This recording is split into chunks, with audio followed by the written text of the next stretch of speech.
দক্ষিণ লেবাননে ড্রোন হামলায় ইসরায়েলি বাহিনীর দুটি অত্যাধুনিক মেরকোভা ট্যাঙ্ক ধ্বংসের দাবি করেছে হিজবুল্লাহ। সোমবার এক বিবৃতিতে সশস্ত্র সংগঠনটি জানায়, নাবাতিয়ে প্রদেশের দাবল শহরে সুনির্দিষ্ট লক্ষ্যবস্তুকে আঘাত হেনে এই বিপুল ক্ষয়ক্ষতি করা হয়েছে। মাত্র $500 মূল্যের কমব্যাট ড্রোন দিয়ে লাখ লাখ ডলারের ইসরায়েলি সাজোয়াজান গুড়িয়ে দেওয়ার এই দাবি মধ্যপ্রাচ্য সংঘাতের মোড় ঘুরিয়ে দিচ্ছে। আন্তর্জাতিক সংবাদ মাধ্যম প্রেস টিভির বরাতে জানা গেছে, তীব্র বিস্ফোরণে ট্যাঙ্ক দুটিতে আগুন ধরে যায়।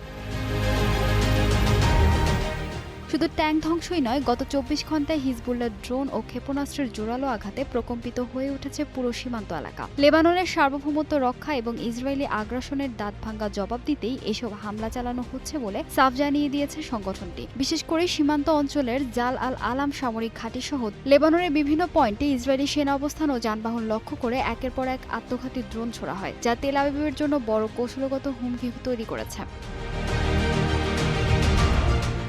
এদিকে হিজবুল্লাহর এই বড় ধাক্কার পর ইসরায়েলি বাহিনীর পক্ষ থেকে তাৎক্ষণিকভাবে আনুষ্ঠানিক কোনো প্রতিক্রিয়া বা বিবৃতি পাওয়া যায়নি। তবে হিব্রু গণমাধ্যমগুলো স্বীকার করেছে, হিজবুল্লাহর একের পর এক ড্রোন হামলা দক্ষিণ লেবাননে তাদের স্থল বাহিনীর অপারেশনাল স্বাধীনতা প্রায় 70% পর্যন্ত সীমিত করে দিয়েছে।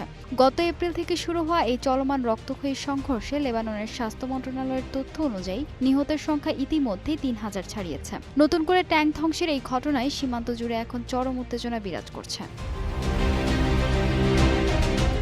ফাহিমা সুরভি, নিউজ ডেস্ক, গ্লোবাল টেলিভিশন।